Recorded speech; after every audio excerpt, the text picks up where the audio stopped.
Alright everyone, Tuesday's video, how are we all getting on? Hope you're good, etc, etc. I really care.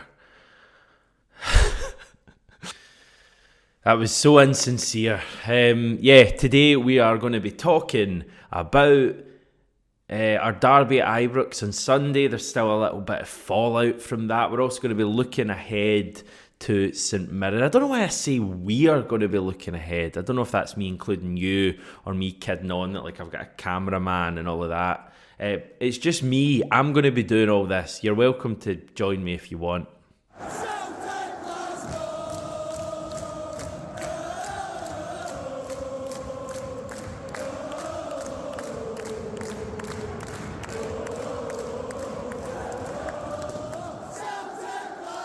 Yeah, I think I covered pretty much everything I wanted to say after the game yesterday. As time goes on and we're now I've kind of lost track of time. I think we're now 2 days on from the game. I just feel pretty good about Celtic. I know, if we'd have won, we'd all have been feeling incredible about Celtic, but I just fancy this now. I really think the team has got the bit between their teeth, and I think getting that draw at Ibrox, regardless of how the match actually went, was a positive result. And yes, 6 league games to go. I really think the team are ready to go now, and I think we'll see that on Saturday against St Mirren. We may come on and talk about that a little bit. It was a bumper video yesterday, so as I say, I got pretty much everything off my chest. However, there have been a couple of off the pitch developments that I want to bring to you. The Celtic spokesperson was very busy yesterday. I don't know if that's actually a person or is it just like a kind of tool that Celtic use to just say what they want to say, rather than putting out a statement. They use a spokesperson. Anyway, the first thing I want to talk about, Celtic have made a complaint to Police Scotland after our players and staff were targeted by missiles at Ibrox on Sunday. Yesterday we covered the report that I think 5 or 6 coins had allegedly been thrown at the Celtic technical area, John Kennedy in particular, and I think he spoke to police after the game. That's common knowledge now. It's now become clear that a glass bottle was thrown in the direction of Matt O'Reilly shortly after he scored his penalty. You can actually see this in the unique angle footage that Celtic shared on Monday. You see it there circled around his left knee. Appears to be a glass bottle of some sort. A Celtic spokesperson said it has been confirmed today that a glass bottle was thrown at Matt O'Reilly at yesterday's match. The repeated targeting of our players and staff with missiles is quite appalling and completely unacceptable. We have already raised our serious concerns with Rangers and understand that police are investigating the matter. I don't really have a great deal to add. It's obviously pretty shameful that, objects are being thrown from the stands towards, key Celtic personnel and they're being thrown, with the intention of hitting these people and causing some sort of damage. Why else would you throw them? It's happened a lot at Ibrox. There was an incident with a Celtic physio a couple of years ago that was really regrettable. He was actually struck by the object and there was a court case and all of that as a result. So yeah, something has to be done about this because it seems to be getting worse and worse. The other stuff coming out of the club yesterday is regarding Sunday's officiating. It comes from a Daily Record report which says the club have written to the SFA for clarification over the penalty that was given to Rangers. It was Fabio Silva running at Alistair Johnson and fallen over, something he did quite a lot on Sunday. The club have concerns over the actual VAR footage that was shown to referee John Beaton, and in particular the fact that it didn't include the moment that Alistair Johnson actually touched the ball before he made slight contact with Silva. It is worth saying at this point that IFAB rules say that it can still be a penalty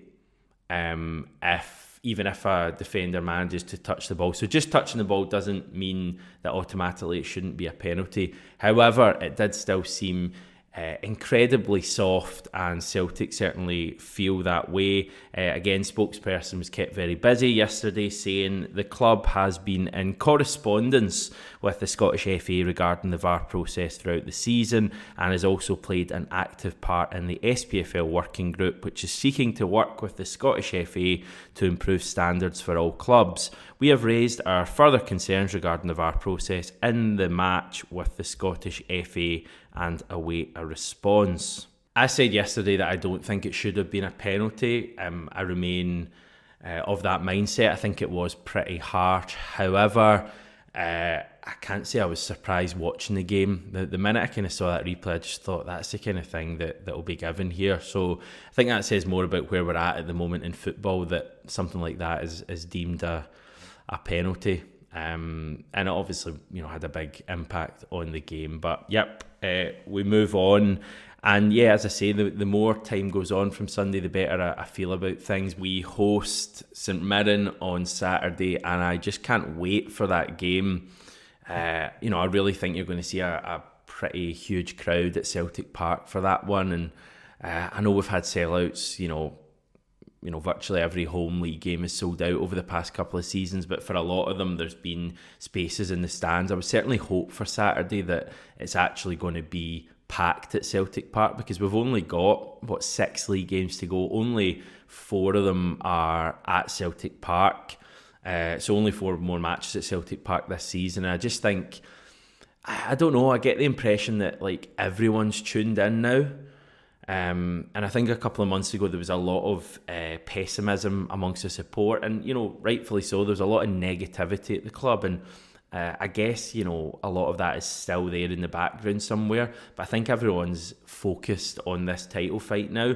And certainly after Sunday, I just get the impression that even though we didn't win that game, it's just got everyone going again. We know the task now. It's pretty simple. Win your last 6 games and you'll be champions. The first of those is on Saturday against St Mirren. Win that one, you're down to 5. The games are going to run out pretty quickly. So just buzzing to see what the team can do. I think they're really tuned in as well. Watching that on Sunday, even though we fell away a bit in the second half, I just thought that was a team that really have the bit between their teeth now. And I think they're going to blow St Mirren away on Saturday. That's my big prediction that I should probably have saved for a couple of days. Just by the way, if you're kind of wondering, dates and stuff like that for the rest of the season, I've kind of knocked this up for you. So as you see, we've got a maximum of 8 matches remaining this season in all competitions. Obviously, the Scottish Cup final at the bottom there is to be confirmed. We need to get past Aberdeen first. But yeah, we know the first 2 fixtures there, this Saturday against St Mirren at Celtic Park, next Saturday in the Scottish Cup semi-final against Aberdeen at Hampden. Right after that, we're straight into the split. There's no more international breaks to contend with this season.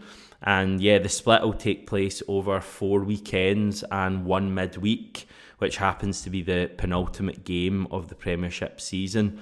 I reckon the final league derby will be put in for May the 5th at Celtic Park, certainly that weekend. If the authorities have any guts, they'd stick it in for match day 37 under the lights, but that obviously isn't going to happen. And yeah, the Scottish Cup final will take place on that iconic Hoops date of May the 25th. And as I say, time will tell whether we're there or not. Moving on to a couple of other bits of news regarding differing fortunes for loaned out Celtic wingers. Mikey Johnson has been nominated for the March PFA Championship Fans Player of the Month award. He's obviously on loan at West Brom. He scored 4 goals and earned 1 assist from 5 matches during March, so he's doing really well.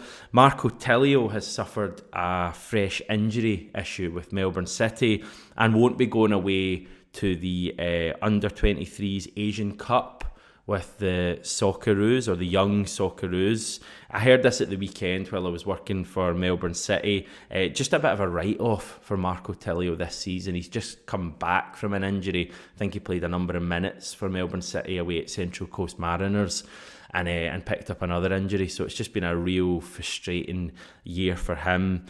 He wasn't part of the Melbourne derby that I was at on Saturday. Daniel Arzani was, though, and he was part of the winning side, Melbourne Victory, who got a 2-1 win. Not quite Celtic Rangers levels, but certainly a derby worth keeping an eye on.